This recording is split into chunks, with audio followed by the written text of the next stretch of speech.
All right, welcome to Comics League Dark, ladies and gents, Comics Leaguers, and today we have a Zack-tastic episode of Comics League Dark, and we also have a little bit of a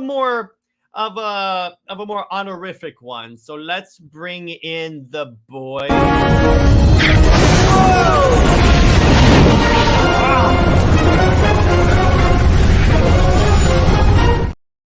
Mr. Heat! Flame on! How's everybody doing tonight? How are you, sir? General Kenobi! Yes. Let's bring in the next, our next panelist in the Man of the Hour. Dweeb. How dare you? Snyder Queen! Snyder Queen! I'm going to Roll find the a intro. good No, I have a better intro for her. I'm trying to, because I'm like updating a lot of our like intros for stuff. I gotcha. I am not impressed. Wait, what? You've been No, it's the good waiting on stuff that because one. the lead of Battle Angel. I don't want to give her the no one. But there's so like I thought you'd do like the last shot where she goes up to that guy and activates her flaming sword. That would be. I don't have that one anymore. Then get it. That's true. I probably should get that one, but all right, whatever. But hey, what's up, Tevia? So today we are talking about some good topics today. So, but first, let's acknowledge this is the Phoenix Press appreciation stream. So what we're gonna do is, and thank you, Sammy. What we're gonna do is, I'm gonna intersperse the honoring of the Phoenix Press with our topic. So we'll talk about a topic. Talk about Nick's channel, talk about another topic, and so on and so forth. So let's get started with our first topic, which should be pretty fun. Netflix somehow doesn't, Marvel somehow doesn't know how childbirth works. Okay, and by the way, agreed. My queen, you honor me. My queen, I will am say, honored. The only thing we're going to talk about is we're not going to talk about the retcon itself. Okay, that's fair. That's fair. 100% not. We're just going to talk about the BS image that they put out that apparently they don't know what a childbirth looks like. Yes, I'm going to share my screen real quick. Yes, we are. Yes, Tevia. We are referencing the Nightcrawler scene. Apparently, this is not what a childbirth looks like. And by the way, it's just what? Here's the question that I have. So supposedly there are more women now than ever that work at Marvel. Did any woman just like walk past the office and see this and just say, that's actually not how it works? Yeah, Sammy's like, what? Even Cato's like, what? Yeah, I know. I'm like, no one thought, okay, I'm fine with let me put it this way, the retcon itself doesn't really bother me unless you consider this, because what Marvel always does, whenever they retcon something to be more inclusive, and that's great, 100%, they will always do something to screw it up. This is one of those things. Now, granted, I'm not really too familiar with the issue because honestly, I really don't care. I don't read X-Men, so. And I like X-Men, but I've long since like stopped caring about modern Marvel. So yeah, Secret Empire was my breaking point.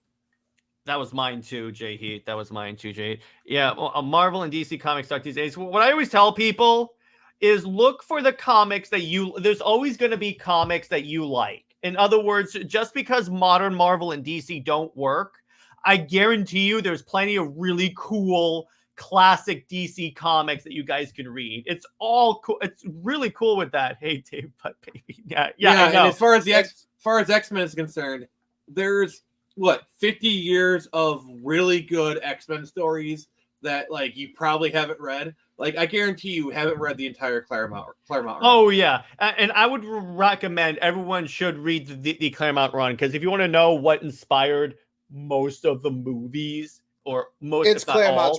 It's that. It's the Claremont run in its entirety. That's the version of the characters that you really think of. And by the way, Snyder Queen, if you want a link, just let me know. We're going to be talking about Snyder stuff. But Since that's Tevia brought it up, yeah. Go ahead. before we transition, since Tevia brought it up, allegedly, but that was more of a dispute between him and his editorial staff. Mm-hmm. Allegedly, but you could chalk that up to, okay, this is a rather lackluster idea, or it's hard to convey while getting out of the Comic Code Authority and censorship. And now that that's been disbanded since 2011, you could have made it work, but in execution, it just comes across as pandering at this point. It's like Snowflake and Safe Space level is pander. Except here's the thing, Snowflake. Oh, God. Except this is biologically inaccurate in terms of how babies are produced. So I'm like, okay. Safe Space and Snowflake, whatever, were pandering, but ultimately harmless. This is just downright insulting. Yeah. Yes, they retconned that Mystique did not have the baby with Azazel. That was implanted memories. But I'm not talking about the retcon. I just wanted to talk and laugh at that hilarious depiction of childbirth. Yeah, it's stupid. Someone made a football pun, but I'm okay. Thanks. My voice is kind of sore off that stream we just got done. Also, it's 3 a.m. You think I'm going to head to bed. Okay, cool. You always anytime, Snyder Queen. So, I think that's about all we're going to do. So let's get some Phoenix Press appreciation. Transition! Brother, so the way we're going to do this is that first I want to talk about, so what got you really involved in making comics and content creation? Well, as long as I lived, I always knew I wanted to be a gangster. Oh, what? Sorry, wrong universe. All right, sorry. Goodfellas reference aside. I don't know. I've always loved the medium. I've always loved the process. In my later high school years, I started doing writing, and I just kind of fell into comics. And I got brought on to an independent comic company in about 2008, and then for the next 10 years, I was kind of like mentored by him, and we did release a comic in 2018, which is like the first version of Project Axis. Left that company in 2019, formed the Phoenix Press, and then in 2020, I released the revamped version of Project Axis, which is ultimately led me to where I am here. That's a very abridged version of my career. Oh wow, that's cool. And then you want to talk about the story about how we first met? Here you go. Try the link now. Actually, Jared, I think I want you to say it. I want you to tell it. All right. So what happens is that I was going through my Twitter DMs one day, and this is when I was still like, I think it was like at like 400 subs or 500, somewhere in there. But the point is, I wasn't where I am now. And I get a DM from someone named the Phoenix Press, some dweeb, and he asked me, "Hey, can I come on your show to talk about my comic?" So I was like, "Oh, okay, fine." I've always tried to use the channel as also a platform for independent comics creators because I want them to be able to get their names out there, even if my channel has a relatively small number of subs. It still helps. So I let him on. It's kind of funny. I'm wearing this hoodie. The very first thing. It's almost like you planned it. Yeah, they met when Jared was sent by S.H.I.E.L.D. to assassinate him. Nice. Yeah, sun's getting real low now. Wait. Does that make you Black Widow and me Hawkeye? I'm Hawkeye because I was sent by S.H.I.E.L.D. to assassinate you. Wait, what happened in Budapest? We don't talk about Budapest. We don't talk about Budapest. So so we get on. The first thing Nick does is compliment me on this hoodie. And we talk about how much we like Zack Snyder. So immediately I'm like, yeah, this was a good decision. And we had a really great. This is where I learned that he wrote a Matrix fan fiction, literally called Matrix Resurrections, before the movie was announced. And by the way, we did actually look it up on fanfiction.net to prove my claim. And yes, I wrote it, I think in 2006 or something. I bookmarked it, mind you. But oh dear God, God, please never read it. It's terrible. I know what I'm doing on my next video. Oh, I already read it. Do you want me to review it? Okay. JJheat, review it. I need some pain. All right. But so what happened is, so and then this was after Lad. Hey, what's up, Sean Franklin? How you doing, my brother? So what had happened was, so Lad was in the middle of completing his master's degree, and wait, so they granted him the rank of master? Yeah, exactly. He and I are both have the rank of master. So, I didn't know that about you. Yeah, I have a master's degree in political science. In fact, what? That's unfair. One of my papers is on the politics of comic books. I'll tell you about that off stream. Jared, I never thought I could love you anymore, but God, thank you. You're awesome. But so I needed someone to do content with, and it's like I did an episode with Nick. I enjoyed it, so I said, "Hey, if you're free, I have a podcast. You want to come on and talk?" And then that started happening more and more and more and more. Then I was like, "Okay, then if you want to co-host this with me now, you might as well." And this was really back in the OG days. Like, this is around the time that we thought Henry Cavill was coming back as Superman.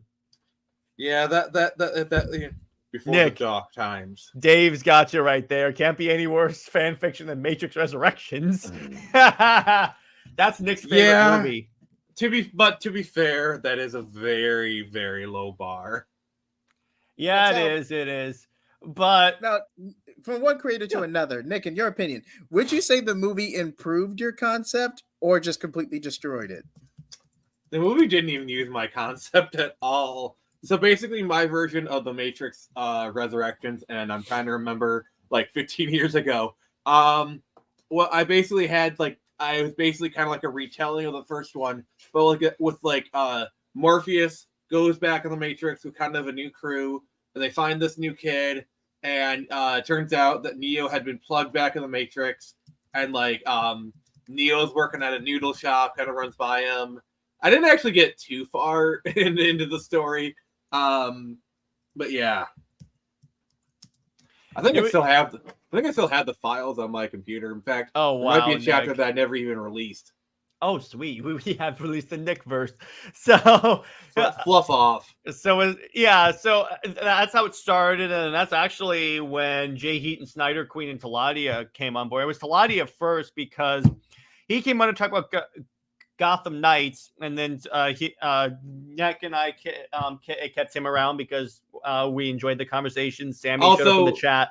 Yeah, yes, I still do have it. I have all the files. Nice, geek. And then JJheat just showed up as a viewer who like randomly showed up one day, and he would come on the stream a lot of the times for like my 5 minutes after we discussed movies. And then I knew you were cool, JJheat, when we were talking about the Snyder Cut. We were going to talk about the Snyder Cut, and you said anyone that talks about the Whedon Cut has to be hit with the ban hammer.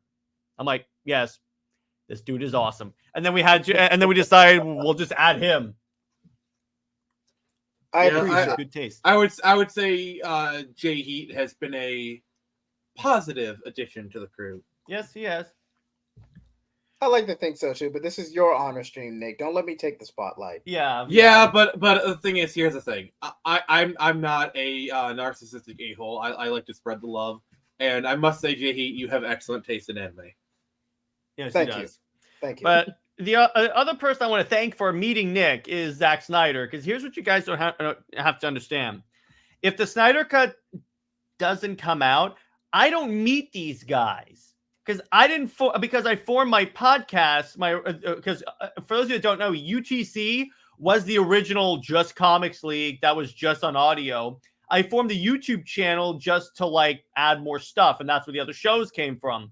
It took off, but the point is, I don't start on this process if the Snyder Cut hadn't come out. So really, we owe Zack Snyder for the fact that we were all here to hang out together and talk comics. It's all relative.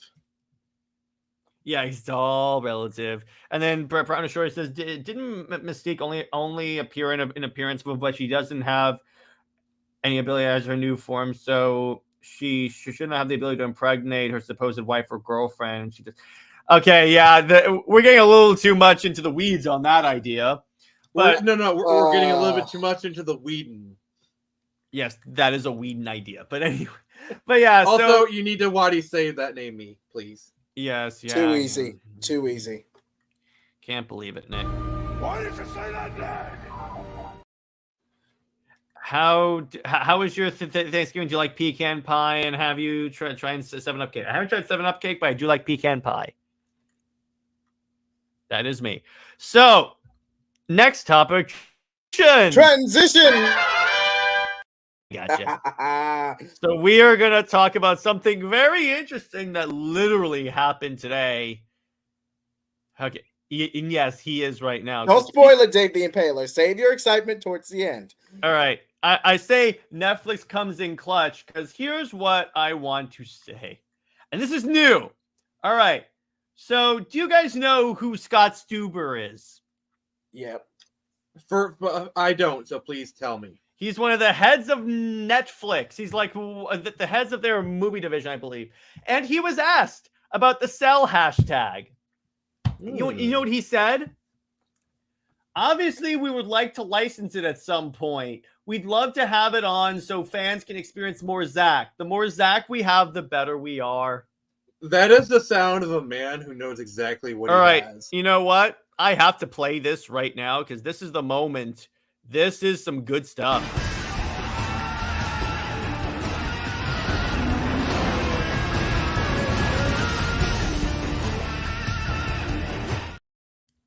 Also, can we have a second Warner Brothers for good measure, please? Yes, we can. And the thing about that, the reason, and hang on. Yeah, second Warner Brothers. And yes, we are aware. Yes, Zack did come out and say under James Gunn, he basically under James Gunn, he that currently right now he doesn't want to do any more superhero movies, and that's fair, 100%. Can you blame him? It doesn't mean that won't change in the future. Personally, I think he's kind of playing politics a little bit here because, like, you know that if Warner Brothers asked him to do a superhero movie, he'd do it in a heartbeat. Yeah, and he even gave conditions. Like, he said if Marvel came to him, he would want to do Daredevil and Elektra, which I'd be like, oh my God, yes. Yes, because he would do the Frank Miller run. What's up, JJheat? You had your hand raised? Yeah, I'm just going to go ahead and say this more than anything. If he decides to do it, by all means, we get more Snyder stuff. But whatever happens on that. I would not blame him if he just leaves the big two altogether. I would not blame him. But let's cover the real issue here. Warner Brothers, and Jared, you please play the clip in a minute. But Disney especially, they have had a terrible year in the box office. Yeah, second Warner Brothers. Thank you, Jared. They have just been getting their. It just goes to show, man. Y'all, they have been downtreading for the past year and a half. To quote the Joker, you get what you deserve. I have to sense that. But brand reasons. You see, for Warner Brothers, it's not about the money. It's about sending a message. Yeah, but your Joker needs work, Nick, but I appreciate it. Here's the thing. Well, I was trying to do Heath Ledger. If you wanted a proper. Yes, Spider-Man. We're talking about that right now. Because here's the thing. Here's what I've long said. When Rebel Moon comes out and is massive, I said when because it's gonna happen. That's never a matter of if. It's only when. Because here's what that's gonna do. That makes Zack Snyder more of a wanted commodity, and then that makes Netflix Netflix just told you they want to invest in more Zack Snyder and Spider-Man. Stop with the Wonder Board. But Netflix just he's never gonna drop that, Jay. No, he's not. Whatever. He said, I thought Snyder was done with DC. The thing about that, Tevia, is that, hey, that could be for now. It doesn't mean it's going to be forever. Hey, I have a question for the panel. Yeah. So we mentioned the possibility of Zack Snyder doing Marvel. What other Marvel properties do you think he'd be good for? Like, I want to see Dream. Jared, please. Please stop. Please, for the love of Snyder, please stop. I could see Snyder doing a good Thor movie. Okay, that's a very low bar. Moon Knight. That I could see. I could see. He could pull it off. Not gonna lie, he could pull it off. Also, he worked with Oscar Isaac before. Also, he would do a great Blade movie. Let's be honest. Aqua Wonder, because that worked out great in Flashpoint. Exactly. WB. God. Because here's what people have to understand. Because the thing about it, I think Zack would do DC if it was under a Netflix. And here's what's going to happen. Here's what I think. Rebel Moon comes out as big, it increases Zack's like fame already more than it is. He's already one of the most talked about directors in Hollywood. But then Netflix decides to go to Zaslav and say, "Hey, we'd love to continue his movies over here. We'll take care of all that. We'd love to license it." You really think Zaslav is not going to take that deal? I mean, it's not like the DC catalog isn't already on Netflix anyway. So like, Yeah, the relationship. that's the there. other thing. They literally put pretty much every DCEU movie on Netflix. Also, Oh, no, Bravo! Bravo! Actually, Dave, I got you one better. Zack Snyder's Immortal Hulk. Yes. And by the way, here's who I would want to do World War Hulk. You ready? Ridley Scott. Are you not entertained? No, because JJheat, that book is basically Gladiator. Yeah, but come on, creators change. They adapt by the over way, the years. I do have a fan theory. I feel like they're saving Snyder Cut for a later date because that is something where that can generate hype in and of itself by spacing it out. Like, let's say, like 6 months from now, they announce, "Oh, all right, Snyder Cut is coming to Netflix on this date," because they know that releasing it will break numbers. So I think they're saving it for later. Its own I separate think so. What they could do, Nick, going off of that, is they could do it after, in between Rebel Moon parts 1 and 2, to like keep keep people Zacktivated. Yes, that's a new term, and I'm using it. I hate it. By the way, Zack Snyder's Ultimate Spider-Man. No. Nah, I could see him doing the Ultimates, because that's basically Actually, Watchmen. No. Zack Snyder's Spider-Man 2099. Yes. I could Like, definitely yeah. see. Well, if Oh, you're gonna do Planet Hulk, you might as well do both. Nick, Wolverine. He could do a Interesting. Wolverine, man. Interesting. He doesn't have to worry about people screaming at him because a superhero kills. He's like, "Oh yeah, Wolverine murders people straight up all the time." Zack Snyder's X-Force. No. No, No. I'm with Nick on that, because that's all the X-Men that basically kill people. Okay, ignoring that. No. Ignoring that. No. Ignoring that. But What about Zack Snyder doing a Punisher movie? Oh, that's an yeah. obvious choice. that's the obvious choice. I would love that, but it has to be Punisher in the War Machine armor. That's one of my favorite versions of Punisher. I think it's obvious, but CGI, but it gets the job done. yeah, like Zack can't do CGI. Come on, but I mean, he does CGI better than practically anyone else in Hollywood. Like, I was on Sammy's live stream by a shout out to Snyder Queen. We were talking about how Man of Steel looks like it came out now, except done well. By Ultimate Captain America by Zack Snyder, maybe. Quick question for the chat. Quick Ultimate question for Captain the chat. America is cringe. JJheat first. Okay. Who's the bigger a-hole? Ultimate Captain America or New? Wait, what? He's not an a-hole. You may take me off the panel, but you can't. Actually, yeah, I JJheat. can. No, JJheat. You see, I can silence you just by doing that. He has the power, JJheat.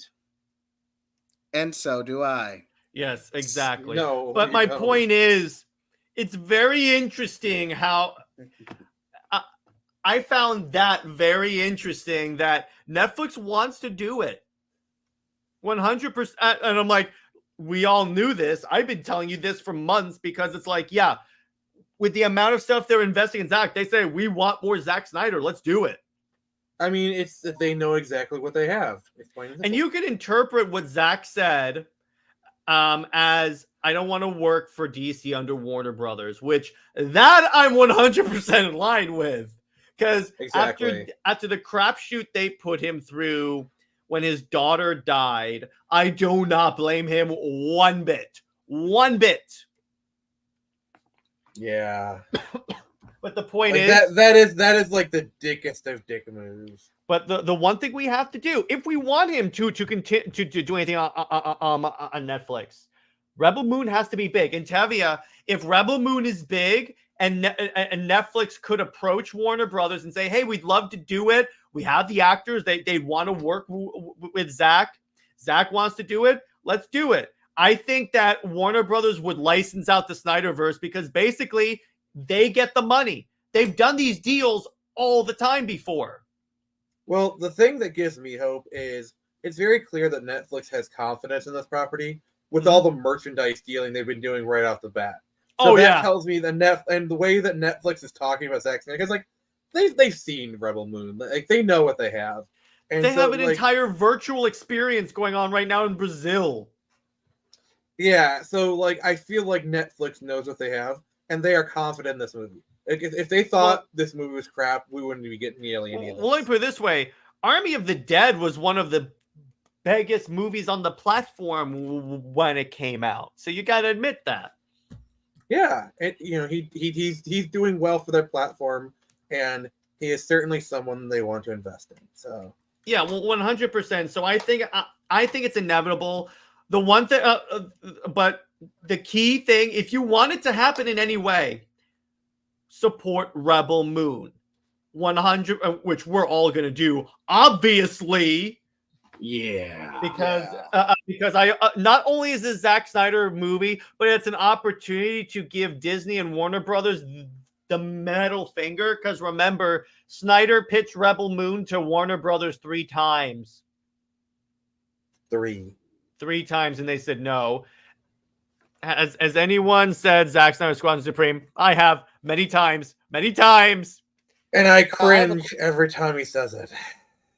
Now, I have a question for the panel itself. How likely do you see, and let me put my camera on for this, how likely do you see the Zaslav just cutting his losses and, yep, I'm selling this off to Universal. This is unsalvageable. Yep.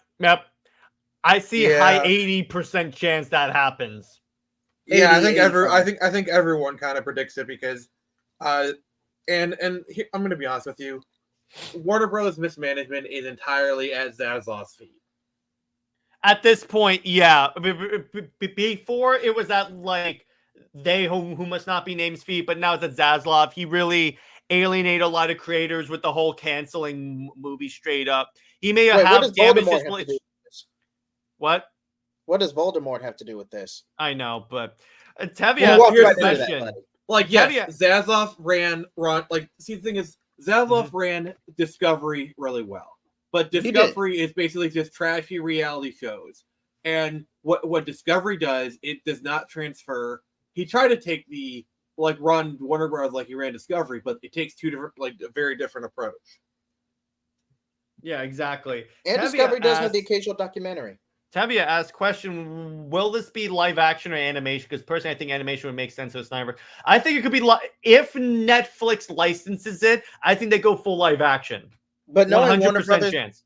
I hate to cut you off, Jared, but go ahead. If Warner Brothers is going to Warner Brothers, the only way we're going to get any DCU or Snyderverse material on Netflix will have to license it out of pocket, period. Which they would. They just told you they would. Yeah, Netflix would gladly pay the production costs. Yeah, they just told you. They're like, as long as it has Zack Snyder's name on it, we're all good. Yeah, they would gladly, because just think about the deal for Warner Brothers, okay? Basically, on Warner Brothers' end, they don't have to do jack crap. They collect a paycheck, maybe offer some input, but Netflix basically just handles the production. They put the bill. Warner Brothers is basically just collecting paycheck. Maybe they do distribution. Maybe Warner Brothers gets the home media rights. Your Netflix has on their platform, but the physical Blu-ray or whatever, it's done through Warner Brothers. Maybe it's gets on HBO Max or something, but it's a very basically just sit around and do nothing. So it is an irresistible deal for Plus, for someone here's like the other thing for James Gunn. If it's on a Netflix, it's another layer of separation, so it's less likely to compete with his universe. Exactly. So really, if he's expanding the Reeves verse, I'm sorry, you have no excuse at this point. Because Matt Reeves is essentially standalone. And quick comment to Brown Destroyer, Warner Brothers executives have been doing that for the past 2 regimes back to back over the course of 15 years. And the MCU is crashing and burning, so Yeah, I wonder. And by the way, Spider-Man agrees with you, Nick. There Thank was you, some brother. crossover. Discovery's bread and butter was ghosts, aliens, serial killers, and Sasquatch. Yeah, the Ultimates were basically the Authority. Yeah, kind of. And you think about it, and we're talking about Ultimates as in the. Are we talking about the Ultimates as in the Ultimate Avengers or the team, Yes. the Ultimates? Ultimate Avengers, I think that's where Tebby is going with. See, and like There's still that. the Mhm. here's the problem I have with like modern comic book movies is they're obviously failing. People are obviously getting tired, and people are using the excuse, well, it's just superhero fatigue. But like then you see movies like Spider-Man No Way Home do $1 billion. Spider-Verse. Like Spider-Verse.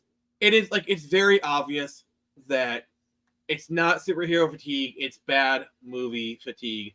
And people try to blame the box office downturn for like, oh, people just don't want to go to the movie theater. And then Barbenheimer happened, and all of a sudden, both movies made $1 billion. Barbenheimer. So I can't believe that was a thing. it is not a movie. It is not a movie theater fatigue. It is bad movie fatigue. And as soon as we realize that, the better off we can be.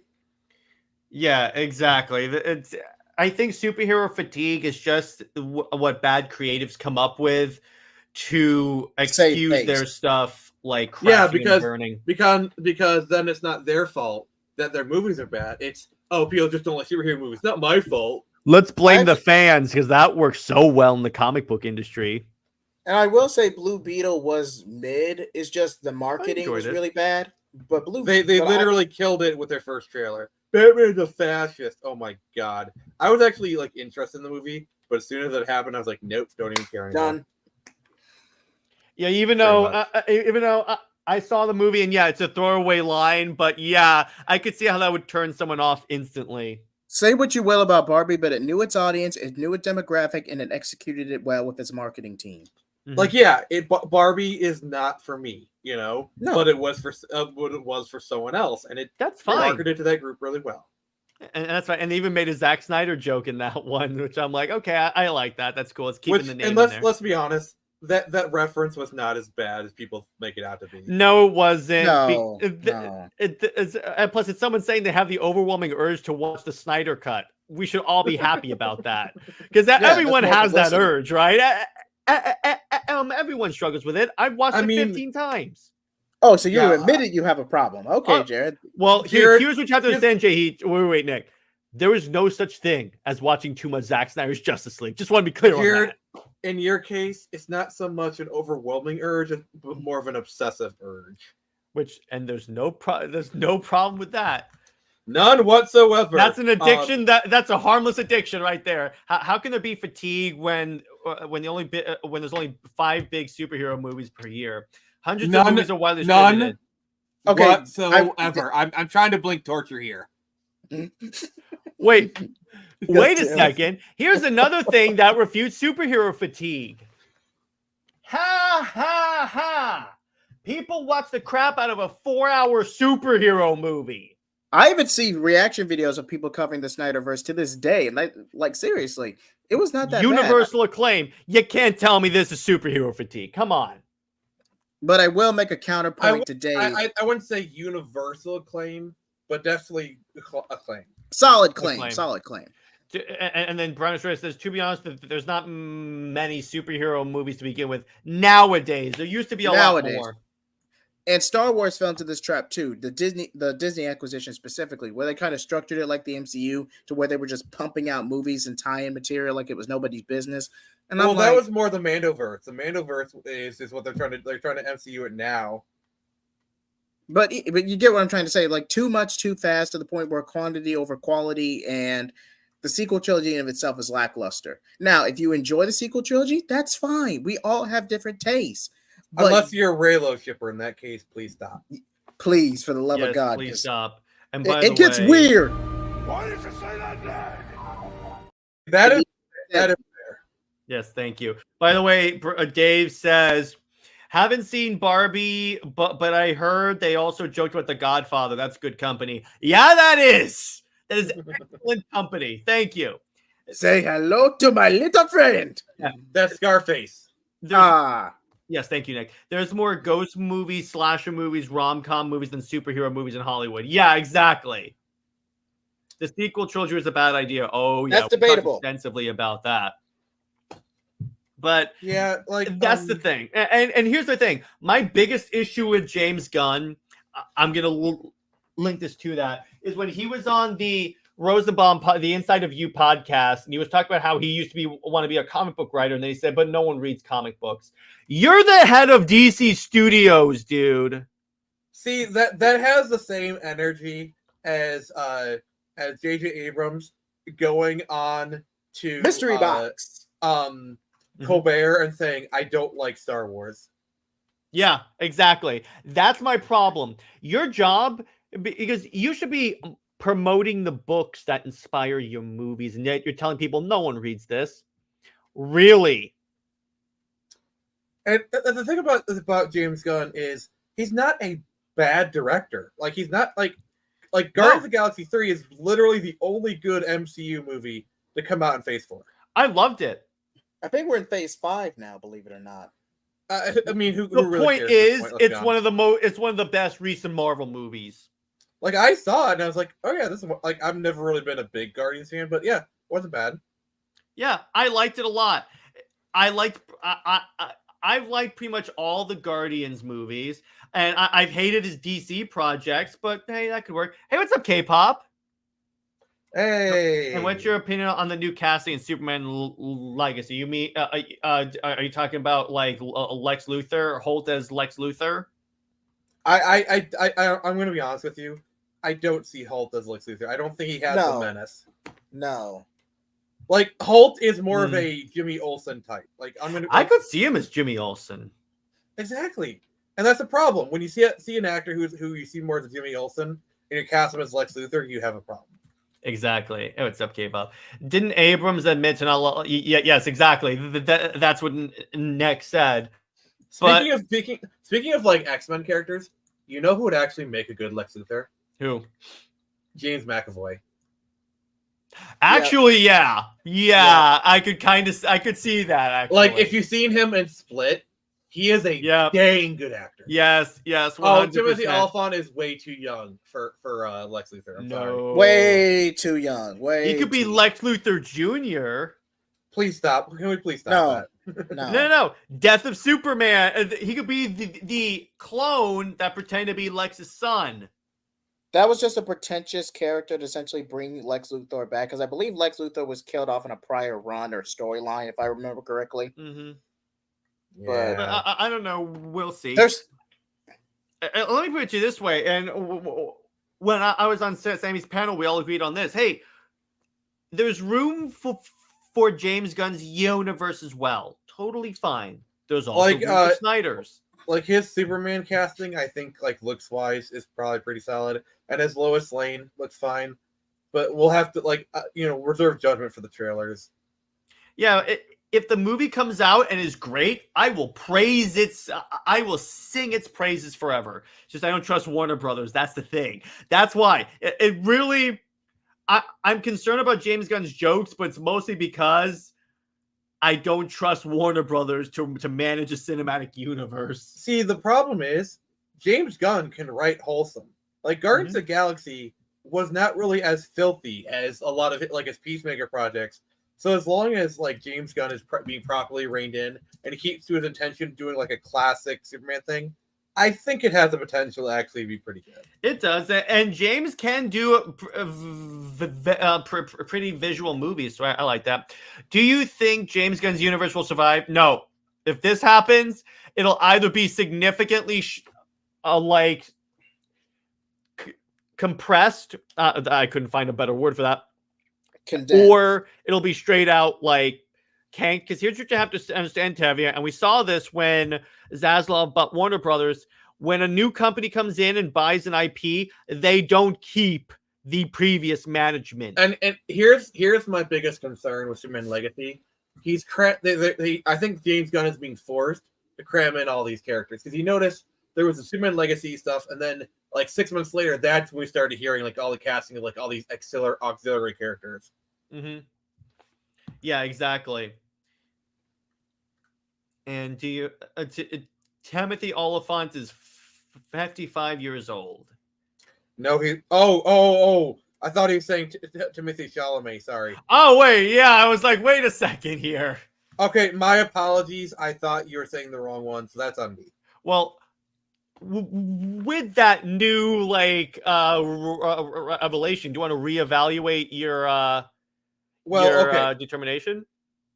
Timothy Oliphant is not young. Like he's certainly like old enough to play the character, but I don't know. I don't think he has that kind of like quiet menace or whatever. Like it's just I don't know. I can't. I could see him playing Slade. Yeah, I could see that. Do you think? What about the Mad Max or Furiosa? That movie's part of WB. I don't know. It just depends on. Yeah. Well, I have one question: is George Miller involved, or whatever? Mad Max. I'll check. Furiosa. He is directing. Okay, then there's hope because George Miller is probably one of the greatest directors of all time, and if he's directing it, I have faith. Sweet. So we'll check that out.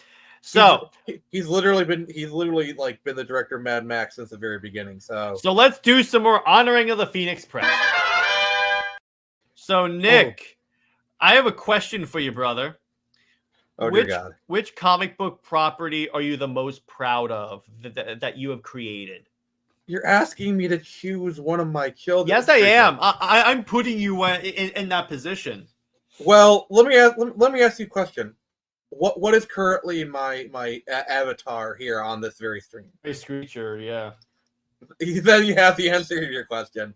Yeah, like I'm really proud of all of my books, but Screecher is definitely like the head and shoulders the one that like not only do like everyone else seems to love it, it's a really great property and it's my Batman. So like, I don't know, it feels the best for me and just I love doing it. And yeah. That's cool. Yeah, of the books you have, of the ones I've read, I enjoy both. Let me be clear on that. I prefer Screecher because I am more of a Batman guy instead of a samurai guy. I still like it though, but that's just like my thing. And you definitely, when you tell people it's inspired by Batman and particularly the Chuck Dixon Batman, I can definitely see that. And it's inspired it's inspired but not copied. That's the key part there. Yeah, like that I'm kind of going against like the common wisdom where like don't tell like, oh, you're X. But I'm gonna be kind of honest with you. The people who say that copied a little bit too much from their characters and they're afraid of being a ripoff. See, I'm confident enough in Screecher that like, yes, you look at it, you can tell it's inspired by Batman, but like you said, I've changed enough and I've done enough original stuff that like, okay, yeah, it's Batman inspired, but it's still its own thing. In fact, I could see Screecher appearing in a Batman book and being right at home. Oh, that's gonna happen at some point. Trust me. Oh yeah, I would love to see that. But so JJheat, let me ask you: of the Phoenix Press books that you have read, which ones are your favorite? I would have to say Screecher. Honest to God, like that's definitely Nick's bread and butter. That's the base where he puts the most work in. So, and hey, maybe DC would throw him a bone and have Screecher appear in a Batman book. I mean, yeah, like it's not like Warner Brothers is like really open to doing crossover characters. So, like, yeah, I could see Batman Screecher at some point. Like, Can you mention Batman and Screecher versus Godzilla? Oh dear God. That book is great, by the way. Dave said Screecher should fight a villain called Screech S. Her villain origin story is that she was the meme girl with glasses who screamed when Trump was elected. No. That'd be funny. If you want to go political, that's a way to do it. That's a way to do it. That's the other part about Screecher, where it's like, I don't do. I'm deliberately trying to avoid politics. Like, yeah, my own personal like kind of stuff can bleed into the books, but I'm not deliberately trying to tell a political story. You're like Zack Snyder in that way, and yes, that is a hefty compliment. Because even Zack said, "Hey, I'm not overtly going to give you a political like tirade in my movies. If you want to like interpret one into there, have at it. It's just that's not really my intention. I will say, Zach's politics definitely do bleed a lot into his movies. Like you can definitely tell a lot about like his personal feelings on his movies. Like he does not try to mask it too much. Okay. But to me, it doesn't really come off of as like the way it does in the traditional like movies. It doesn't seem like he hits you over the head. Per se. 100%. He does it. He does it with more tact and taste. That's why I don't mind it. Yeah, agreed. Definitely agreed. But also, should we highlight Brown to third? Yes, exactly. And by the way, before anyone says comics have always been political, yes, but they've never been to the point where they make the reader feel like an a-hole. That's the difference. If you want to tell a deep, grounded story, that's fine, but don't belittle your audience or think. Look at Hard Traveling Heroes did this flawlessly. And that was a conservative and a liberal character traveling across America and dealing with political issues at the time. That's how you do it. Yeah. It's really that simple. But as we know, these companies can't do simple. But anyway, next topic. Transition, please. Let's talk about some more Zack Snyder stuff. So the other thing is that currently they're doing the people in Brazil get to watch Rebel Moon early, and I'm like, you lucky bastards. Yeah, you pretty lucky much bastards. No, but see, and by Zach wants to direct an adaptation of the Ayn Rand novels, but he believes the political climate is too divided right now. Hey, there you go. He's not trying to force his like message in there. He's like, I don't think it would work right now, and I'm like, hey. That takes a lot of maturity, brother, and I really appreciate that. Yeah. And that's why I respect him as a creator. But anyway, I'm gonna let me ask you guys some stuff. Let's have a fun general conversation about Zach. What's your all's favorite Zack Snyder movie? It doesn't have to be DC. It can be DC if you want, but I'll start with Nick, since it's his honorary stream. Well, sweet dreams are made of these, and who am I to disagree? Well, I love Sucker Punch, dude. I love that movie. Sucker Punch is probably my favorite. Number 2 would be Man of Steel. Oh, there you go. How about you, JJheat? As for me, it's a tie between Man of Steel and Snyder Cut for me. Yeah, I still remember sitting down with Lad to watch the Snyder Cut. In the back of my mind, I was like, please don't suck, please don't suck, please don't suck. And then I was like, it's a Snyder movie. It's not going to suck. Then I watch it, and 10 minutes in, I'm like, oh, this is awesome. It was like one of the easiest things to enjoy. And the funny part about the way he paced it, it doesn't feel like 4 hours. That's the weird part. Yep, Zack Snyder's Justice League has it all. And that's like one of the first team movies that had a moment for each character. In other words, if you're a fan of The Flash and Superman and Aquaman and Batman, each character got their moment in the sun to be cool. The moment in the sun, that's a Zack Snyder reference. There you go. But, yeah, in terms of non-DC Zack Snyder movies, I like probably 300. Because that has a very special place in my heart, because 300 is what got me into like the Zack Snyder fandom. And followed by Army of the Dead, because I really enjoyed the way he did those zombies. And then Legend of the Guardians, which we'll be covering tomorrow on movie night, by the way. And the lovely Snyder Queen may be joining us. Brown Destroyer says Watchmen, ZSJL, Man of Steel. Remember, Watchmen was viewed as unadaptable, and Zach was like, hold my beer. Yeah. And it was Dave Gibbons, the artist for Watchmen, is like, yeah, he pretty much nailed it. And think about Alan Moore, he's not going to praise it because he has been vocal that he hates superheroes. So it's not going to work out if you ask him.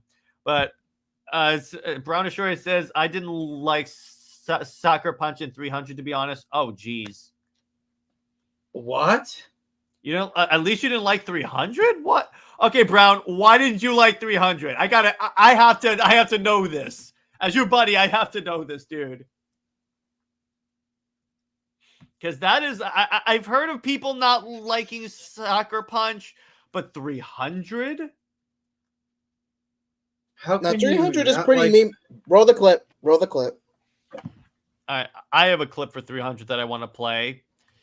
That anyone that goes to a Michigan football game will know. What is your profession?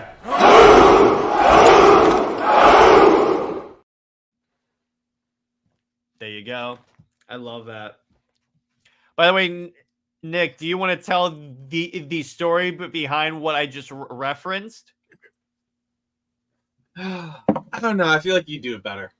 All right, so so after 300 came out, so which school, Nick? Michigan State University, home of the Spartans. Yeah, their mascot is the Spartans. Well, the 300 is completely historically inaccurate. Okay, but it's adapting a comic, so. But yeah, it's like one of those like, yeah, it's historically inaccurate, but who cares? yeah, it's fun.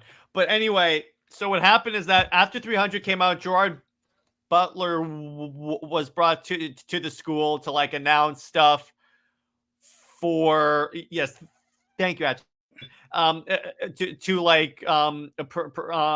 be honored, in other words. So he comes out and he goes, Spartans, wait. Okay. All right. So, you got Gerard Butler, and you had I think Spartan Stadium holds like 60,000 people. Okay, and these are like young 20-somethings, Michigan State fans. They bleed green. Green is the school color. And so you have Gerard Butler, you're really cool guy. The Spartan comes out to the stage for a Michigan State football thing. It's like, what is your profession? Oh. And then he says to 60,000 diehard Spartans, and leaves them in a chant, "This is Sparta." I'm a Michigan State fan, and I would bleed green that night if I was there. I'm a University of Michigan fan. I'm amazing blue, but I would bleed green that night.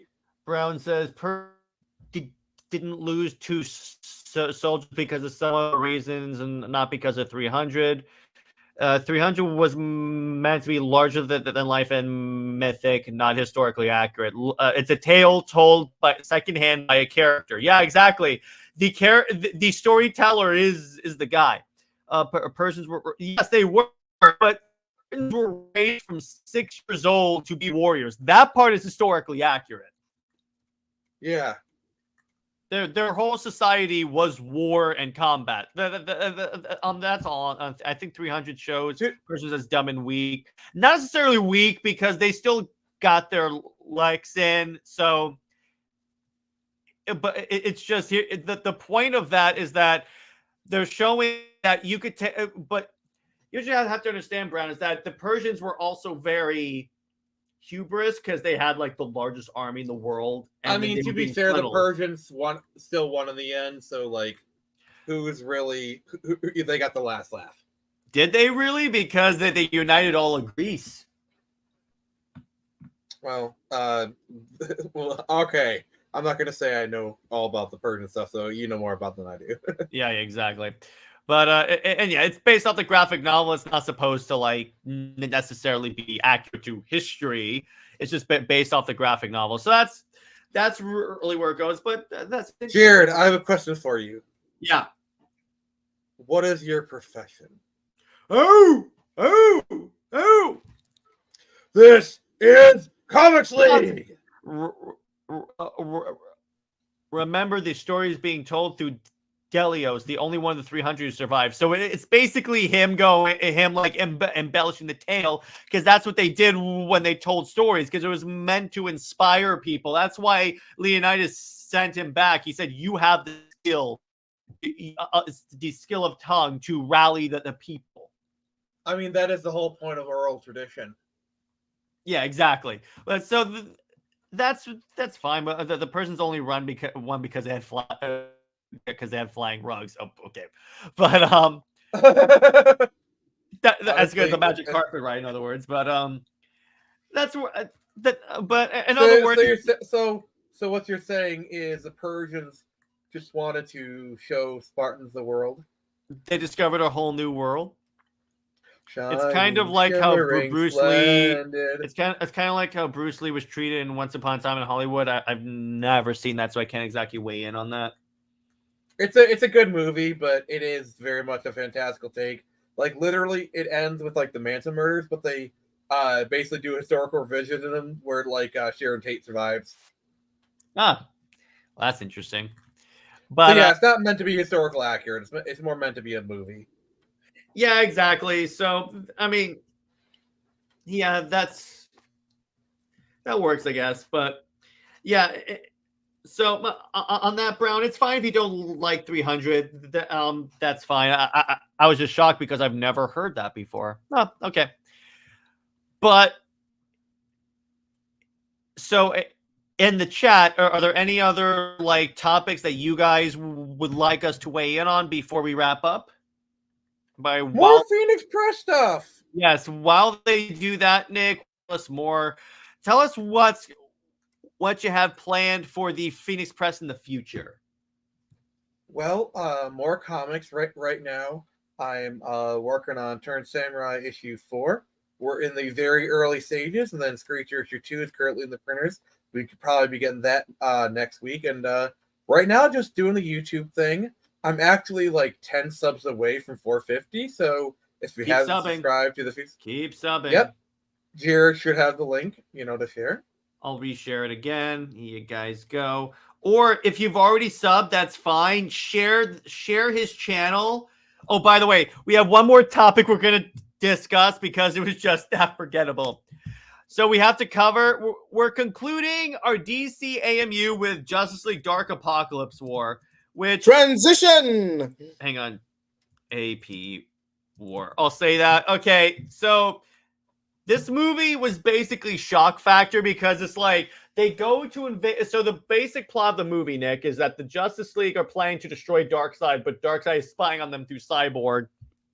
And then they invade, but what Darkseid has done is he's combined Parademon DNA with Doomsday and created Paradooms. Oh, terrible the name. Justice League invades, and it goes just about as well as you think it does. Like Wonder Woman's arm is torn off. Ooh. They tear Hawkman's wings off. And it's like Hal Jordan's dead. Shazam's leg is taken off. But it is great. It is one of the best DCAMU movies. But the thing about it, it does lean a little too much into the shock factor. But so Ash was kind of cool. One of the Paradooms kills Dick Grayson, but Damian didn't want to lose his brother, so he put him in the Lazarus pit, and Grayson went crazy. And that's one of my few nitpicks of this movie. Like, if you've actually kept up with everything, that's fine, and you'll probably have a better impact. But last time we saw these characters interact, at least It was Judas Contract, and you know how that movie turned out. And Robin and Nightwing reconciled off screen, I guess, or he just chose to be the bigger person. James Tucker did come out in an interview saying that we were supposed to get a Titans 3, but with the release of this film, the higher-ups just wanted to wrap it up and move on to something new.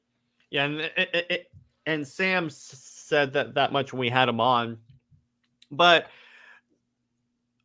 the thing about this movie is that, and Tevye kind of brings this up, yeah, the Paradooms kill Wallace West and Connor Kent. The thing about it is that the movie starts off with all these cool characters, but then they just kill them off.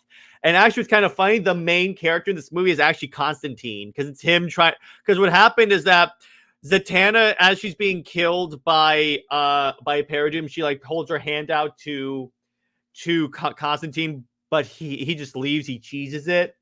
He thinks he was a coward, but it turns out there's a twist. Yeah, the twist is she put a spell on him so he would involuntarily escape, so he could like help the Justice League win in the end. So anyway, it cuts 5 years in the future. And what? I thought it was 2 years. Okay, 2 years. We'll say that. and Darkseid has taken over in a nightmare timeline. And and when exactly. Lois is the key. Lois is the key. Yes, exactly. So what happens is we find Superman. Now, the thing about Superman is that he's depowered because what Darkseid did after they beat him up, he like strung him up and then infused kryptonite into his body so he doesn't have his powers. And on his chest, there's a green kryptonite S. So would you say he's old man Superman? Yeah, he's kind of branded, in other words. And what Superman and Raven do is they recruit John Constantine, and they have this plan where they're gonna take I think it was like a nuke and basically take out Darkseid. So what they do is they assemble a team. It turns out also Batman is mind controlled by Darkseid and is like his enforcer. So you have Batman, Lex Luthor's scary. a collaborator, and yeah, it is scary having Batman against you, but he gets one of the coolest moments later. I'll build to that. So they're recruiting the team, and I'd like to ask you to join the Avengers Initiative. Essentially, and Tabby, I'm getting to that. So they go to Amanda Waller's dead because in the Suicide Squad movie they did, it was revealed she had cancer. So she dies, and you know who's leading the Suicide Squad? Harley. Yes. And she's also collaborating with Lois Lane. So the plan is Lois is going to take the Suicide Squad and they're going to infiltrate Lex Tower because Lex has the portal that leads to Apokalypse. While they do that, Swamp Thing creates a distraction and then gets killed. And you see like in montages, all the other heroes like Shazam, Batgirl, Batwoman, they all get killed by the Paradooms. Because again, it's Paradooms mixed with Doomsday and the powerful Doomsday. So what happens is they get to Apokalypse and discover, you know what Darkseid did is he took the surviving Justice Leaguers like Martian Manhunter, Mira, Wonder Woman, and turned them into cyborg Furies. And that's the thing. Did they ever establish the Furies in this universe? Because if they did, they had to have been off-world. JL Dark Apokalypse. There's also this great scene where you see Darkseid destroying Oa, and then so what he does is to like finally like kill the Green Lanterns, he teleports some fire from Earth's core, and Jon Stewart dies as he's doing the Green Lantern oath. Oh wow! And then I'm trying to find the picture of the cyborg Furies because so I can show you this. If not, I'll show you it later. But it's really interesting the way they do this. So then what happens is so they fight. What Constantine does, he grabs the lasso of truth, wraps it around Wonder Woman, and that enables her to break out of the containment of the mind control. She holds off the Furies while the rest of the team go and fight and like continue on the mission. They find Barry is being used as basically an energy source for Apocalypse by running on the treadmill. And it's kind of funny. This is when they find out about Flashpoint, or at least Constantine does, because he puts his mind on Flash's forehead and they sees like all the flashpoints. So he's like, the bloody hell. JJheat, do you want to do it? Oh, bloody hell. Yeah, exactly. So then we cut to, they enter Darkseid's chamber, and embedded in the wall is Cyborg. And he's basically like, he's kind of like a mother box in a way. Darkseid teleports in, and he basically, first thing he does, I think, is he shows up, and then Batman shows up, and then Batman has to fight Damian, and then Batman gets the upper hand, and then Darkseid goes, kill him. So Batman's going to kill Damian, but then he flashes back to when he was at the mercy of Joe Chill with the gun, and then that breaks him out of Darkseid's mind control, and he basically tells Darkseid, go to hell. You disappoint me. And then so they have that fight, and then their idea is they're going to release Trigon and have Trigon fight Darkseid. So they do that. Trigon goes into Superman. And we get Superman Trigon, who immediately kills Constantine. Like, snaps his neck. Well, that was a great plan. No, but wait, it gets better. So what happens that on Earth, the Suicide Squad actually ends up getting, like, kryptonite weapons, like swords and stuff. And even Superman is using Lex Luthor's battle suit to be able to fight. And what's cool is that so what happens is that to prevent the portal from being used by the Paradooms, the Suicide Squad sacrifices their lives and like blows up the portal, but Lois Lane dies, which was interesting. And then Admit it, Jared. You got a chuckle out of that. Admit it. Superman is watching this, and then it allows him to break free of Trigon. But the thing is, he's healed of the kryptonite. And then we get the DCAMU not impressed moment where Darkseid contains Trigon's spirit in a little sphere. And he goes, and now to deal with, Superman just lowers himself in the air. And then Superman just punches the crap out of Darkseid. And to the point where he's punching him, he's like, you took what mattered to me, and now I'm going to make you pay. And then Darkseid shoots him with the Omega beams. And you think Superman's down for the count, but no, Superman gouges Darkseid's eyes out with his thumb and tosses him around like a rag doll, basically like Puny God from Avengers. A shame you don't have that clip, Jared. A real shame. Maybe I can play it. Hang on real quick. I'll play parts of it. Okay. But I might as well talk about the Raven. Yeah, go ahead. Yes, and yes, that pun was intended. I'm not the biggest fan on shipping. I don't really care for it in the grand scheme of things. But I'll be the first to admit at least Damian X Raven was at least somewhat set up. You got a little bit more than what you got with Clark and Diana. I'll be the first to admit that. And at least we actually got a payoff. Super Wonder, they broke up off screen because, hey, we're adapting Death of Superman, and Lois plays a prominent role. So that goes out the window. That was for you, Jared. Thank you. But I'm almost there. All right, here we go. All right, so what happens here? Yeah, we're gonna play a little bit of the clip. And Jared, do you think what they should show new that they would show it? I mean, it depends on when. First off, the trailer doesn't really show if they're bringing in other animated universes, and Nick called it in our group chat. That's just a wasted opportunity. Well, part one's also going to focus on recruitment and the crime syndicate, if the trailer's anything to go by. But yeah, like this could have been like how cool it would have been is if you united the DCAMU and the DCAU. Like imagine they brought back like Justice League Unlimited, Wonder Woman, and then like the DCAMU Superman. All of a sudden they started making out. Mm-hmm. Okay, now you're starting to kiss up at this point, Nick. I mean, right, you're wrong. Are you ready? I mean, you're not wrong. Well, watch this. That was the first like not impressed scene I've ever seen because this came out the year before the Snyder cut, and it's kind of funny. I didn't see it until like March of 2020, so it's like I see this, then the Snyder cut comes out. But anyway, Dave makes a great point. Dave says shipping comic book characters is kind of cringe, to be honest. There's some great relationship in comics, but I don't hope for any of them to hook up. Yeah, true degree. And I mean, it's a bit of a matter of opinion. I don't mind it to a certain degree. I feel like shippers take it way too overboard. For those who don't know, all the shipping stuff between me and Jared, it's just for fun and games, mostly just a bit for amusement. I honestly really don't care about Wonder Band. In fact, it sucks. Same. I don't really care. Oh my God, Jared, did you hear what he just said? Yeah, I know. Batman doesn't do ships.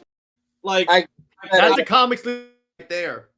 Like I care about Nightfire, and Jared uses that against me at every opportunity. But that's really the only relationship I actually do care about. But so the movie, so the way the movie ends is that they get Trigon out of Superman, and then we get a Trigon versus Darkseid fight, and then what Cyborg sacrifices himself to teleport Apokalypse into like Oblivion. So Apocalypse dead. But it turns out they didn't. The superheroes were too late in that So what Apocalypse was doing for 2 years is transporting Earth's core out of Earth's core and into Apocalypse for energy. So the Earth had lost enough of its core that its rotation is compromised. So the Earth is screwed up. Even Superman is still like hopeful. So what Constantine goes to Flash says, "Hey Barry, you got to reset this. Go do another Flashpoint." And he goes, "We don't know what's gonna happen." He's like, "It can't be any worse than this, dude." Allow me, Jared. You know what you have to do, mate. Clear the board. Start again.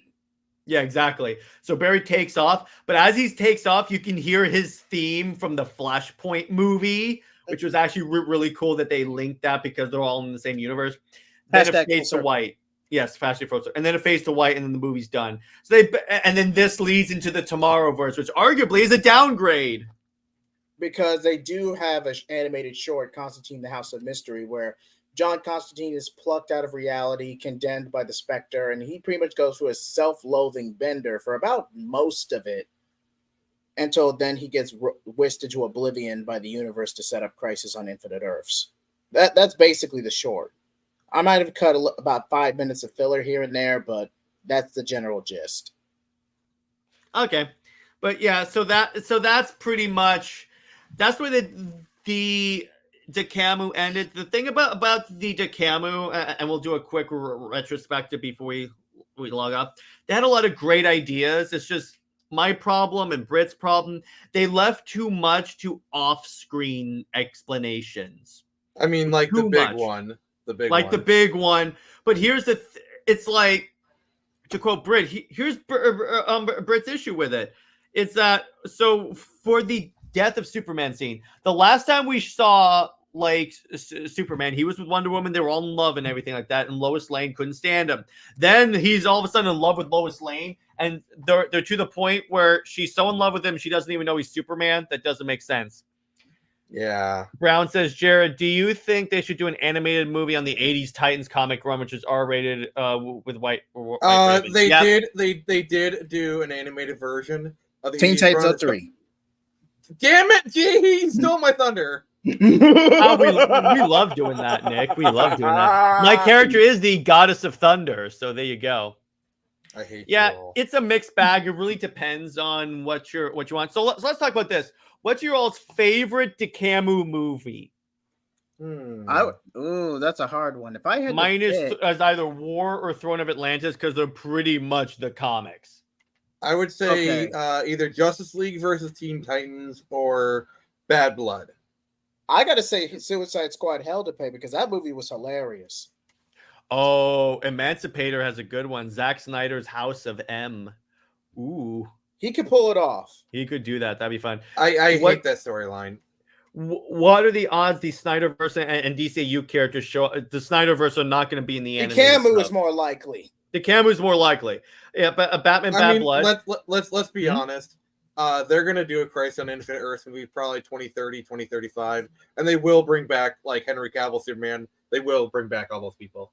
Yeah. Hey Tevia, what's your favorite DCAMU movie? You have to pick one.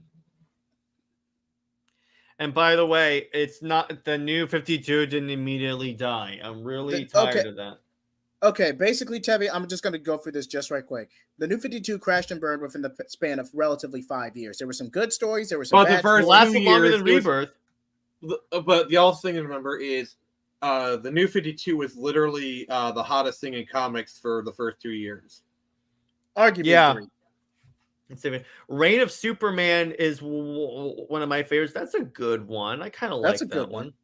I like so there's a scene in Reign of Superman where Cyborg has Superman up until the wall. So what Lois had done, this is actually smart on her part. So she's in the watchtower because she was going to confront Cyborg. I don't have time to go into the plot on that. So she and Clark are fighting Cyborg Superman. Clark is still not powered up all the way. So her idea is, I'm going to open all the shields essentially on the watchtower so the sun comes in. So Cyborg Superman has Clark against the wall, and he goes, "You're going to watch. Killing you is not satisfying unless your boyfriend has to watch. He goes, you're gonna watch this if I have to tear off your eyelids, open your eyes. And the sun's on Superman's face. He opens up his eyes, and then the heat vision comes on. He just blasts Cyborg's arm off. And it's Cyborg Superman. So what you're saying is Superman was like, so anyway, I just started blasting. Yeah, so in any way, Superman was actually like this. Not impressed. You've been waiting to use that one, haven't you? I haven't used that one in a while. But Throne of Atlantis is my favorite because it very much adapted the best parts of the Jeff Johns Aquaman run. Plus, it had this.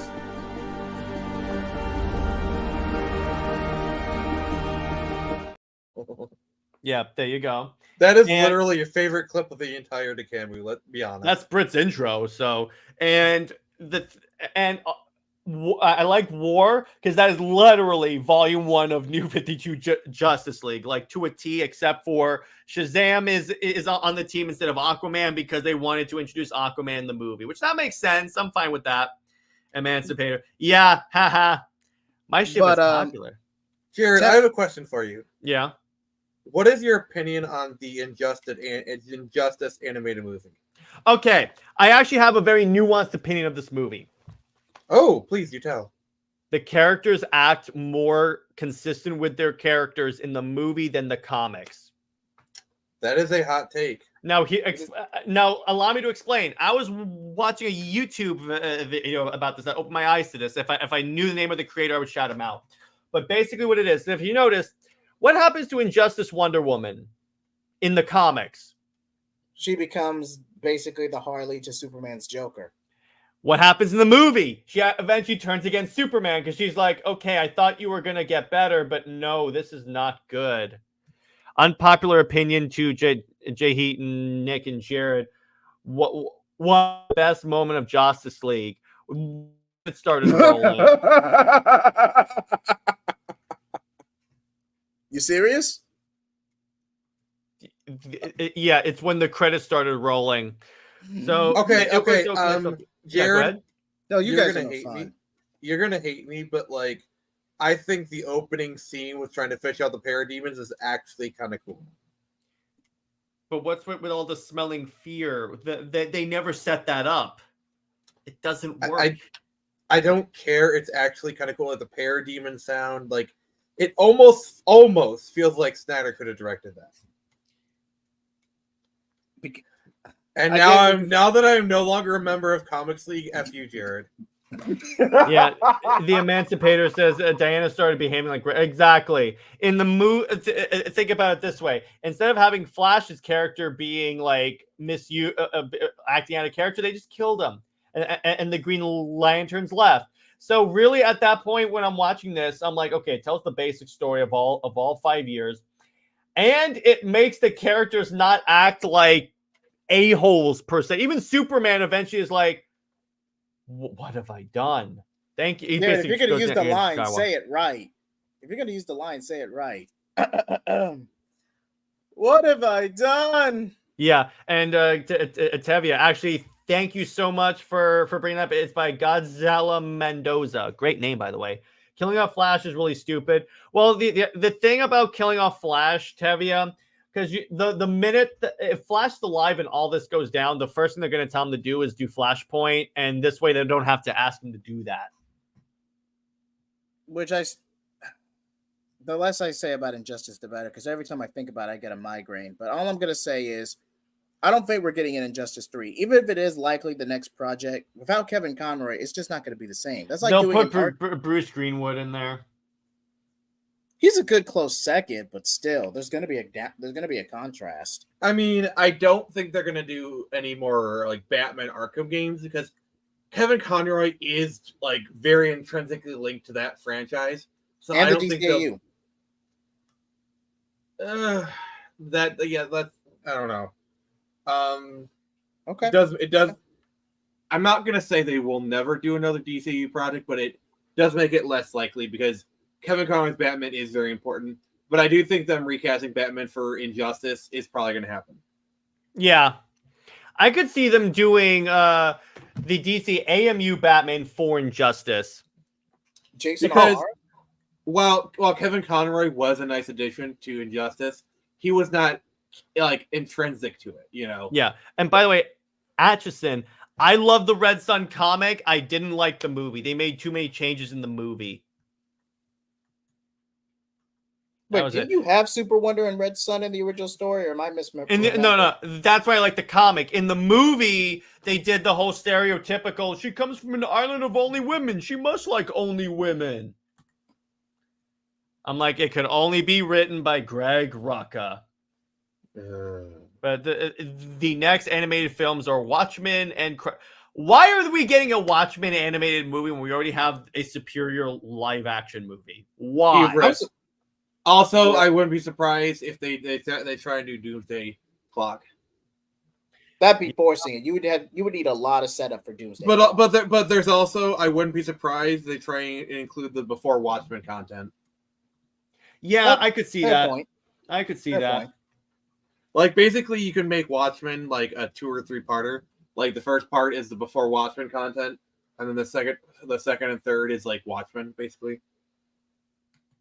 And Brown Destroyer, to answer your question, there was a promotional tie-in comic, basically where Steve Trevor was on the other side, being a secret agent, and Diana for the Germans in World War II. Essentially, I was trying to avoid us not getting demonetized, but that's why I said Germans in World War II. Yeah, that works. And they were trying to explain why Wonder Woman was so aggressive and anti-man's world. But still, it just comes because she would have encountered nice men when she joined the Justice League. You see that like you can always tell when you have a bad writer write a Wonder Woman comic is because they always do like, oh, I Wonder Woman, I hate men, you know, kind of thing. Yeah. Whereas like it's one thing to be wary of men and one thing to have like stereotypes about men, but like a actual Wonder Woman or any Themysciran would never actually hate men. Distrustful and fearful, sure, but never actually hate them. Actually, it depends on which version of Themysciran, because in a lot of Themyscirans, they were violated by men, and that's what started their like distrust. But I do agree with you. Diana should always be the one that's like, no, we have to like reach out and everything like that. What's up, Havoc? Mm-hmm. Yeah, we should. Hey, what's up, Sin Havoc? How you doing, dude? How you doing? Good to see you, dude. But yeah. In terms of the DCAMU, they had a lot of great ideas. They also had a lot of really bad ideas. That's the way I'm going to, like, put it in there. By the way, Atchison and guys, how great was it at Full Circle when someone asked if Zach wanted to do Doomsday Clock, and he goes, no. Can I get something off my chest that I've been holding on to for a while regarding DCAMU? Say it, man. Say it. Justice League, the Judas contract was such a crock of crap. Like having the conflict be between Damian and Deathstroke was so friggin' stupid. Like that's kind of like almost a in name only adaptation. And Judas Contract is like the storyline for the Wolfman run of Teen Titans. That is its like Days of Future Past. That is its like whatever. And they did such a disservice to it. You know, and it's like, I just want to add to that before we move on. And Nick, now I understand the callbacks to Teen Titans 03, the whole Slade versus Robin Nemesis, arch Nemesis dichotomy. So I understand it, and I understand Damian. No, Wayne's it was even in the comics. Character.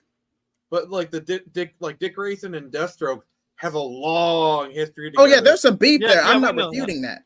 But Nightwing is already established in the DCAMU, so you could really use that. But Damian, you could. But you got. I mean, thing is, you got to remember, Deathstroke was a Teen Titans villain originally. His first appearance was Teen Titans number 2. Which is cool. But anyway, so I want to get to a few of these comments, but the Emancipator says, so is Wonder Woman Earth 1 a good comic book run? Yes, it is. Yes, it is. Read that. It's great. Highly recommend it. Jared, wait, what wasn't the Injustice Wonder Woman with no, Taylor? No. That was somebody else. Mm-hmm. That was somebody else. Mm-hmm. Yeah, Zack Snyder's Doomsday Clock DCAU starring Henry Cavill. They could do that. I just don't see Zack want to do anything with Jeff Johnson's name attached. I also hate watching too much bad blood there. Yeah, mine are just plus also dark. Doomsday Clock sucks, so there's that too. Yeah, I enjoyed Doomsday Clock. The problem with Doomsday Clock is that the concept of it is that there's this public outcry against superheroes because there's this like Superman theory that like America is creating superheroes to like serve as like their like armed forces. And I'm like, that's cool, but that was never set up in any of the books. So what? It'd be one thing if they set it up. Ironically, that was supposed to be the new direction, pun intended. If 5G didn't happen, if 5G was just either dead on arrival or completely abandoned. So Doomsday Clock, as we got it as is, was more of a salvage job. Me personally, I would have abandoned it at that point, but that's just me. Wasn't the whole thing is like the reboot of the universe with Dr. Manhattan's help or something? No, what had happened was, so this is how they explain what the new 52 did. So at the end of Watchmen, he leaves the Watchmen universe. So at this point, Flashpoint is being undone by Barry in the DC universe. And so what Dr. Manhattan, so originally what was supposed to happen when Barry, at the end of Flashpoint, when Barry's going back to DC universe, it was supposed to revert back to normal. What happened was Dr. Manhattan went in there and made it so the Justice Society never existed because he wanted to like experiment and see what would happen. Because he was trying to explain, why is this universe more hopeful than mine? What he discovered is that because this world has Superman, so he wants to so he made his own Superman. Okay. It was basically a love letter to Superman, which I got. Rebel Moon's awesome. I bet it is. Imagine if Zack Snyder did Kingdom Come. Yes. Yes. I don't hate Final Crisis. I just think it's really hard to understand. It's very convoluted. I like Final Crisis, as a matter of fact. Dr. Manhattan rebooted it. Yes, thanks for Flashpoint.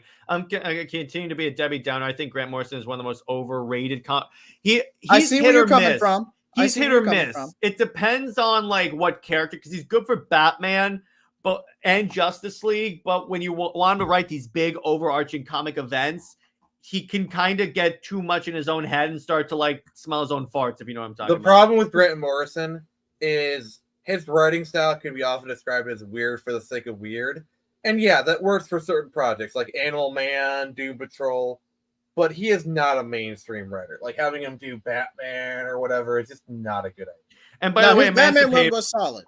And Emancipator, the reason why he wanted to make his own Superman is because he couldn't take Superman from the DC universe and just put him in Watchmen. So what Dr. Manhattan did is he kidnapped the kid of Marionette and Mime, two characters Jeff Johns invented, and then imbued him with his powers, and then Dr. Manhattan died. And then this character became basically Superman. Yeah, Grant Morrison's Action Comics. No, that Action Comics is great. You just don't like it because Superman's not with Lois Lane or John Kent is. Jared, calm down. Calm down. You're getting a little. Breathe, I'm just buddy, saying breathe. that. Would Sam Raimi do well with Dr. Fate? Yes. Yes. Yeah. Absolutely.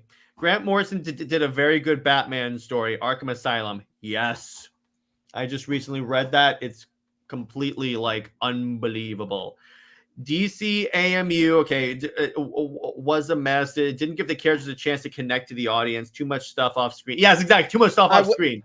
I will give Jared this. Do you want some DCAMU trivia? Wait, first, let me hear what JJheat wanted to say. Go ahead. Okay, I'll be quick. But speaking on Randy's point, the DCAMU was also competing with the Arrowverse when it kicked off in real time. So the DCAMU was barely marketed at all. And it was essentially in the Arrowverse's shadow for pretty much all of it. And ironically enough, right after they did their Crisis adaptation, the Arrowverse kind of... They went through kind of an identity crisis? Well, basically... Boo this man! I mean, but basically after Arrow went off the air, they basically just had they did lose their direction. Mm-hmm. Yes, and by yes, exactly. Hard to yes, thank you. Grant Morrison always makes the characters more interesting to a degree. Grant Morrison's Action Comics was good, and his JLA run is stellar. Masterclass. So you want to know some trivia for the DCAMU? Yeah, go ahead. So Jared, you know how you're a Firefly fan? Oh no, is Joss Whedon somehow involved in this? No. But you know the character of Simon Tam? Yeah. Yes. He voices Nightwing in DCAMU. Oh, that's cool. I like that. In that I was gonna hold it off until we did our Firefly rewatch. The psychos just keep getting younger. Yeah, I'm Tam. There you go. I love that. That's cool. I like that. I was gonna say that during our Firefly rewatch, but since we're doing Bound Beyond instead, I'll just say it now. Yeah. And if this was a story, I wish that Zack Snyder would do its identity crisis. He could do a crime story. That's kind of what Watchmen is. But anyway, so we're gonna wrap this up. This was a fantastic stream. I enjoyed it. Thank you for watching our DCAMU. So before I Please sub the Phoenix gentlemen, Press on YouTube. yes, please do that. Before I let the gentlemen go over their stuff, I'm just gonna go over what Comics League has. So on Monday, Britt and I are talking about Super Wonder merch. So be on the lookout for that. On Indie Wednesday, I'm talking about the next issue of Geiger by Jeff Johns. It's going to be really fun.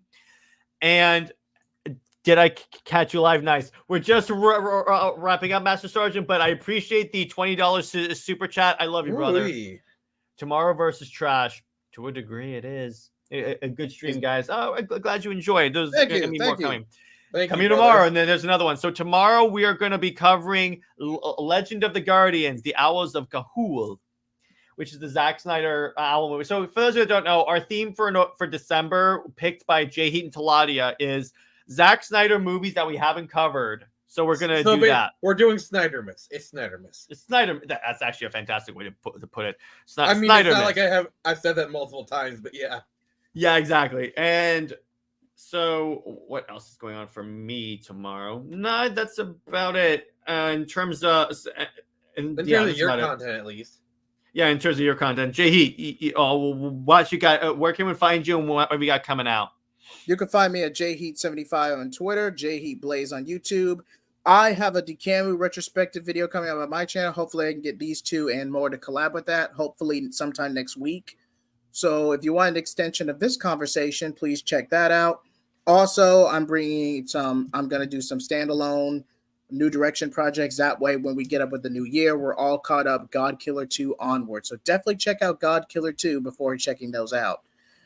But as for that, I'm currently running a poll on Twitter for Anime Blaze, where me and my co-host basically review anime and manga series. So far, we have done Soul Eater, we have done Overlord from beginning to end, the 4 seasons of the anime, and one more I can't remember at this time. But I'm currently holding a poll on which one we decide next, a choice between My Hero Academia, Yu Yu Hakusho, Fire Force, and I believe Attack on Titan, but I could be wrong on that. But there's some time left on the poll. I'll put it in the description below. I'll put it in the chat. And you guys, if you guys could take the time to vote, I'd be greatly appreciative. So, Nick, where can we find you and what have you got coming out? Oh, alrighty then. On Twitter /X/ whatever, I don't care. You can find me at the Phoenix Press. YouTube search the same. And the other thing is tomorrow we will be continuing our descent into Arkham Asylum. I believe we are getting close to the ending. So that'll be cool, and I'm just going to say, next up, I'm going to announce our next game. It's going to be Pokemon Gen 1. I haven't decided whether it's going to be red, blue, or yellow, but it will be one of those games. And by the way, the final tally for Nick's channel is 440 subscribers. Yes, let's make those numbers go up.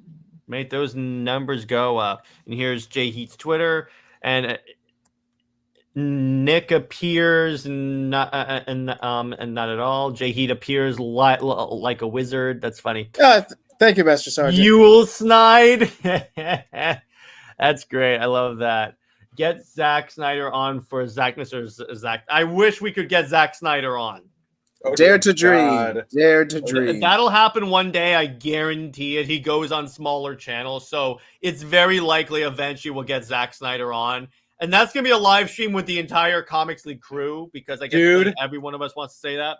Dude, you're going to have at least 1,000 people watching. And that's and you better believe I'm monetizing the crap out of that channel. Yeah. That's yeah. Like honestly, if I were you, I would actually sell sponsorship. Be like, hey, if you want me to do an ad read, just pay me some money, Okay, I have an ad read from the Screech from the Phoenix Press. Nah. But anyway, so that's what we got. And remember, like, comment, subscribe to all these fine gentlemen. All their information will be in the description below. Yes, especially subscribe to JJheat Plays. He's awesome. Yeah, and consider Thank you. becoming a member of Comics League, because if you become a member, you get to join us once a month for the members only live stream, which should be it should be coming up, I believe. Let me see. I'm checking the schedule. But anyway, so the members only live stream is that that the members get to come on. We'll talk about whatever you guys want to talk about. You get access to my reviews, where I review all the books that I read throughout the month. So you get to read reviews for like 30 books. And holy crap! Yeah, I read a lot. I buy in bulk at my comic book store. And they must love you. They do, very much so. And you also get access to my Indie Wednesday review a day early. So technically for you guys, it's Indie Tuesday. Yeah, and then obviously you have access to any of my you get to directly interact with me a little more easily, like on Twitter and Discord. And on the Discord, you get access to a very special Discord chat for the members, depending on your level. So now that that's done, sore throat, so I'm going to end it here. Stay heroic, everyone. JJheat, don't you dare. And I will see you guys in the next one. And remember, Zack Snyder probably will be coming back in DC sometime soon. See you later. Big order!